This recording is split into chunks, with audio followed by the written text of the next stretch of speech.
right. So we're diving into a topic a lot of you have been asking about. Okay. How have these societal changes impacted men?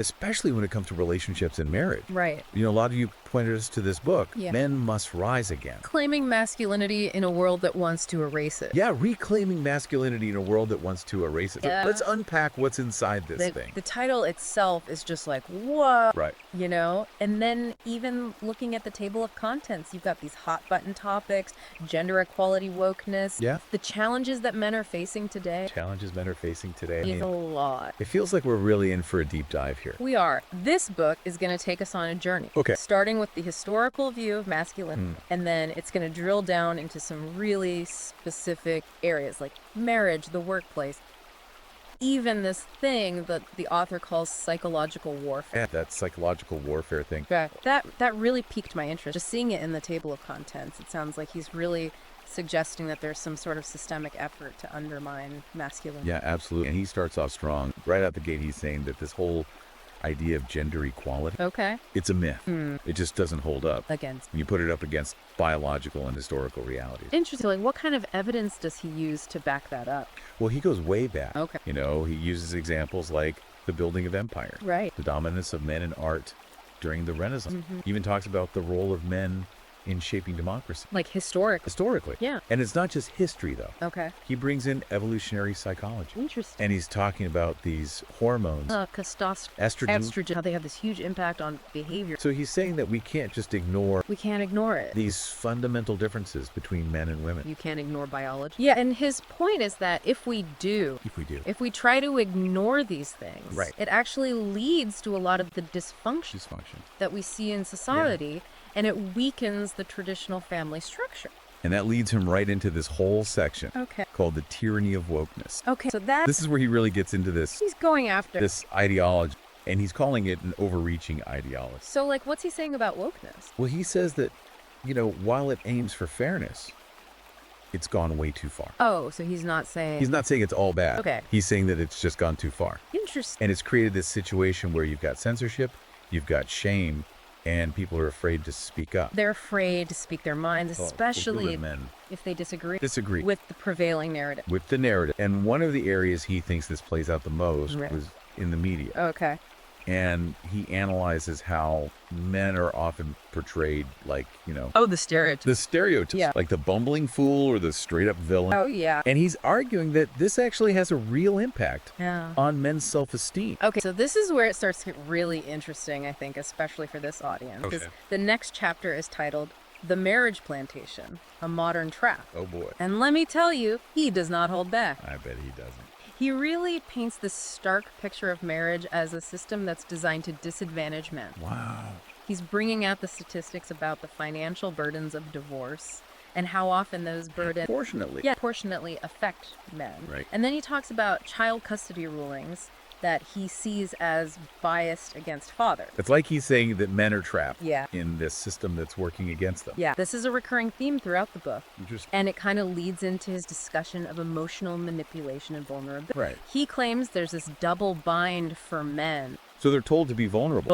Open up emotionally. Yeah, and then men they're will- judged as weak. They're judged as weak. Yeah, it's a catch-20. Exact. And he gives some examples of this happening both in the workplace and in relationships. So what does he suggest men do? Well, what I found valuable was that he actually offers some strategies Right. for men to kind of navigate these complexities. Okay. And he talks about, you know, the importance of assertive communication and building strong support networks, particularly with other men.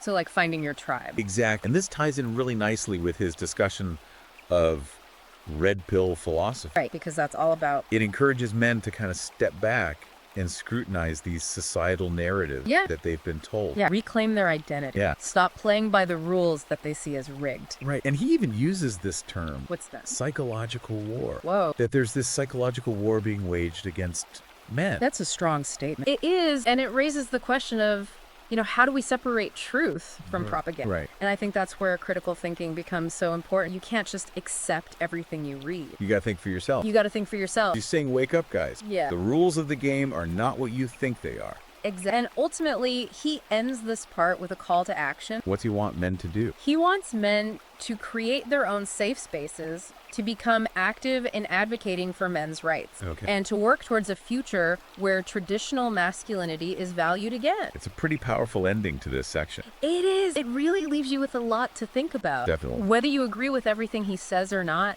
this book brings up some really important points that deserve further discussion. I think so too. Okay, so we've touched on some of the big ideas from Men Must Rise Again. Right. But let's zoom in on a couple more specific things that really jumped out at me. Yeah. One of the chapters that everybody's talking about is this deep dive into what he calls woke culture. Oh, yeah. This is where he really gets into like the nitty gritty of what he sees as this ideology that has just infiltrated everything.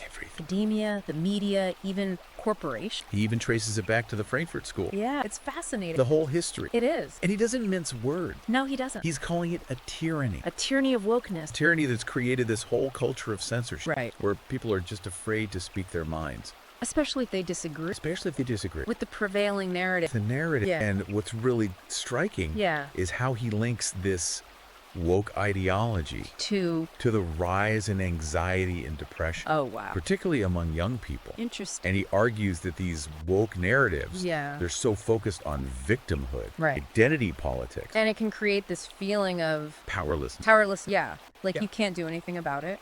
And he uses some pretty powerful examples, like the case of James Damore. Oh, yeah, the Google engineer. The Google engineer who was fired for questioning the company's diversity policy. That case really blew up. It blew up. In the media. Yeah, and it brings up some serious questions about free speech. Free speech. And you know how much dissent is tolerated. Even in these environments that are supposed to be progressive. Right. It's like there's this unspoken rule book. There is. And if you step outside the lines, you face the consequences. You're in trouble. And the author argues, he says, that this woke culture has basically weaponized shame. Especially against men. Interesting. And he uses the example of Kevin Hart being forced to step down from hosting the Oscars. Right, over those old tweets. Over some old tweets that were considered offensive. Yeah. And that whole situation, it really highlights the double standard that he keeps talking about. He's saying that women in similar situations don't always face the same level of scrutiny or backlash. And he's got examples from social media where it seems like men are constantly being called out, shamed for expressing opinions that challenge the status quo. It makes you wonder if there's this like underlying fear of male power or male expression. Like any assertion of masculinity is somehow perceived as a threat. And he ties all of this back to the really alarmingly high rates of male suicide. Oh, wow. And he's arguing that this culture of shame and silencing contributes to the problem. It's heavy stuff. It's heavy. And he even shares this really powerful story about a construction worker named John who lost his job during the pandemic and ended up taking his own life because he just felt like a complete failure. That's heartbreaking. It is. And it makes you realize how important it is to recognize those signs. The signs of depression. In men, and to make sure that they're getting support. Because so often they suffer in silence. And And he also talks about, the importance of community and connection for men. Absolutely. He talks about the benefits of, male support groups, things like sports. Things that foster that sense of belonging, shared experience. And I think a lot of men are really craving that. They are. In a world that tells them to go it alone. Yeah. Suppress your emotions. Be tough. Be tough. And he also talks about this emotional double bind that men face. Oh, yeah. Be strong and stoic. Right. But also be emotionally available and vulnerable. Like they're damned if you do, damned if you don't. Exactly. And he gives this example of this colleague who had a panic attack during a work presentation. And basically his career was like over. Yeah. It was never the same after that. Oh. It's a reminder that the workplace can be a minefield. Can be a minefield for men when it comes to expressing their emotions. For sure. And of course we have to talk about the chapter. The chapter that I think is probably resonating the most. With this audience. The marriage plantation. The marriage plantation. A modern trap. Yeah. This is where he really lays out his case for how marriage has become this system that disadvantages men both financially and emotionally. He really goes after the family court system. He does. Arguing that it's biased against fathers. In custody battles. He throws out statistics about the percentage of cases where mothers are awarded primary custody. Even when fathers are actively seeking it. That's a touchy subject. It is. And I know that a lot of men in this community feel very strongly about this. They do. And then on top of that, he also talks about the financial burdens of divorce. Alimony child support laws that often leave men struggling. To make ends meet. Just to make ends meet, yeah. And his argument is that this system basically incentivizes women to divorce because they often come out ahead financially, regardless of the circumstance. Now, it's important to remember that these are really complex issues. They are. And there are no easy answers. No easy answers, and we're not here to take sides or point fingers. We're just trying to present the ideas. The ideas in the book. And his perspective, even if it's controversial, does bring up some legitimate concerns. Absolutely. That I think are worth discussing. They're worth discussing. And he does offer some potential solution. Like financial independence for men. Okay. Setting clear boundaries in relationship. Before getting married. Yeah. He even suggests that men should consider alternatives to traditional marriage. Wow. What's interesting is that he acknowledges the growing number of men who are choosing to opt out of marriage altogether. Yeah. It's like they're saying, I'm going to prioritize my own well-being, my financial well-being over this system that I see as rigged. And that brings us back to the red pill philosophy. This whole red pill idea. This is where he's really encouraging men to examine the narratives that they've been fed about relationships, about masculinity, about their place in society. It's like he's saying, wake up, guys. Yeah. The rules of the game are not what you think they are. Exactly. And this red pill thinking, it involves recognizing how men are often disadvantaged by the current system. And then figuring out how to navigate those structures more effectively. He talks about being assertive, setting boundaries, creating those strong support networks. We've touched on all that. Right. But he takes it a step further. He does. He says men need to reclaim their power. Stop playing the victim. It's important to note, though. It is important to note that this philosophy isn't about hating women. It's not about. Or trying to dominate them. Right. It's about empowering men to take control of their own lives and make choices that align with their values. And ultimately, it's about creating a world where men and women can coexist and thrive, but without those power imbalances. Those power imbalances that he sees as inherent in the current system. So whether you agree with this whole philosophy or not, it's definitely thought-provoking. It's thought-provoking and it's resonating. With a lot of men. Who feel like they've been dealt a bad hand. It's a perspective that challenges a lot of conventional wisdom. It does. And it forces us to confront some uncomfortable truths about how our society operates. And at the end of the day, I think that's a good thing. Even if it makes people uncomfortable. Right. Open and honest dialogue is essential. Absolutely. If we want to create a better future for everyone. All right, so we've covered a ton of ground with Men Must Rise Again, but there are a couple more nuggets I want to pull out before we wrap up. Okay. One thing that really got me thinking was how he explores these historical and biological factors that have shaped traditional masculinity. Right. Like, where does it come from? Yeah. And he's arguing that, these roles, they are just some random social constructs. Right. They're deeply rooted in our evolutionary history and even in our biology. It's like he's saying that this whole idea of being a protector and a provider. Right. It's not just some cultural expectation. Not just something we made up. Yeah, it's like wired into men's DNA. It's part of who they are. Yeah, and he takes us way back. Okay. To illustrate this point. So, what kind of examples does he use? Well, he talks about, ancient times when men's roles as hunters, warriors, and protectors were absolutely essential. For survival of their communities. Right. And he even connects this to, the development of leadership quality and risk-taking behavior. So he's saying that's where it comes from? Yeah, and he brings it all the way to the modern world. Okay. And he's saying that, even though specific tasks have changed, obviously. Right, we're not hunting woolly mammoths anymore. Right, but that underlying drive to protect and provide is still there. It's still part of what makes a man a man. Yeah, and then he shifts gears a little bit and dives into the impact of feminism. Oh, interesting. On things like education, the workplace, and family structure. This is a big one. It is, and he acknowledges that feminism has led to progress in some areas. Right. But he also argues that there have been some unintended consequences. Especially for men, and he's not afraid to be critical of certain aspects of feminism. So where does he think it's gone wrong? Well, he's particularly concerned about the education system. Okay. He feels like it's become increasingly feminized. In what way? Well, he feels like it's leaving boys struggling to adapt and succeed. Really? He even cites some statistics about the declining academic performance of boys and the rising rates of ADHD diagnoses. So he's saying that, like, schools are set up to favor girls' learning style? Yeah, he feels like the system is kind of Leaving boys behind. And this critique extends to the workplace, too. Okay. He talks about policies that prioritize diversity over merit and how those policies often disadvantage men. Especially in fields that are traditionally dominated by women. And now, again, it's important to acknowledge that these are complex issues with a lot of different perspectives. Yeah. And the author is coming at it from a particular viewpoint. But it's still valuable To hear his take. and consider whether some policies, Even if they're well-intentioned.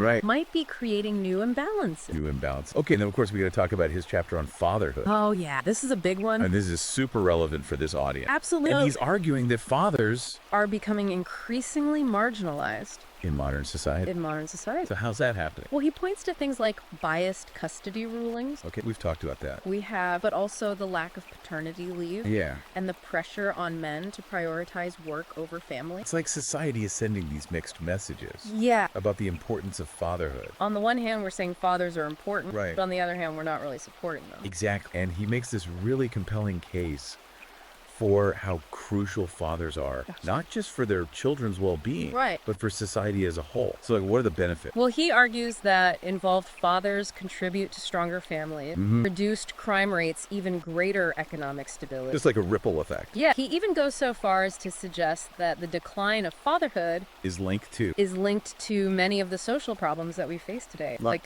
crime, poverty, mental health issues. A pretty sobering thought. It is. It really makes you realize how important it is. To reevaluate our priorities Yeah. and create a culture that supports and values fatherhood. Absolutely. And it ties back to his overall message of empowering men to step up and embrace their roles as fathers. as fathers and leaders. Okay, now he also touches on the role of tech Oh, yeah. in shaping modern masculinity. This is really interesting. This is something we haven't really talked about much. No, we haven't. And he explores how things like social media dating apps, even video games, All this one. can both empower and challenge traditional male roles. So it's a double-edged sword. Exactly. It's like, on the one hand, technology can offer these new ways for men to connect, build community, express themselves. And that could be empowering. It can, but it can also create these unrealistic expectations. Right. Fuel anxiety, contribute to a sense of isolation. So what's the solution? Well, he urges men to be mindful of how they're using technology. Okay. To be aware of those potential pitfalls. Be aware of the downside To seek out positive role models Yeah. and create a digital environment that supports their well-being. that supports their well-being. Exactly. And then finally, Yeah. he ends with this powerful call Yeah. for a restoration of male leadership. So he's saying men need to step up and lead. He's saying that men are naturally suited to leadership roles Okay. and that their unique strengths are essential for a thriving society. So it's not about men dominating everything. No, it's not about going back to some patriarchal system. Right. It's about a more balanced approach Okay. that recognizes the value of both male and female leadership. I think we can all agree on that. Absolutely. So as we wrap up our deep dive into Men Must Rise Again, Yeah. what are some key takeaways for our listeners? Well, I think first and foremost, this book reminds us that masculinity Isn't a one-size-fits-all concept? There's a whole spectrum of experiences and perspectives. Right. And it's important to acknowledge and celebrate that diversity. Absolutely. Yeah. It also highlights how important it is To have these open and honest about conversations the challenges men face. about the challenges men face in modern society. We need to move beyond these stereotypes. The simplistic narratives Yeah. and really engage in meaningful dialogue. I think that's key. And finally, It's a call to action. it is It's a reminder that men have a responsibility to themselves. to themselves, their families, their community. And it's a call to rise above the noise. Yeah. Reclaim their identity, Create a future, where masculinity is celebrated, not demonized. not demonized. It's been a journey exploring this book, Men Must Rise Again. I hope this deep dive is giving you some valuable insights Yeah. and spark some thought-provoking conversation. Good conversation. And if you want to explore these ideas further, Yeah. you can find Men Must Rise Again on platforms like Amazon Kindle, Google Playbooks. And remember, this is just the beginning. Keep exploring these ideas, engage in respectful dialogue, and most importantly, take action. The future of masculinity is in your hands. Thanks for joining us on this deep dive. It's been a pleasure. We'll be back soon with another fascinating topic. Looking forward to it. Until then, keep learning, keep growing, and keep rising.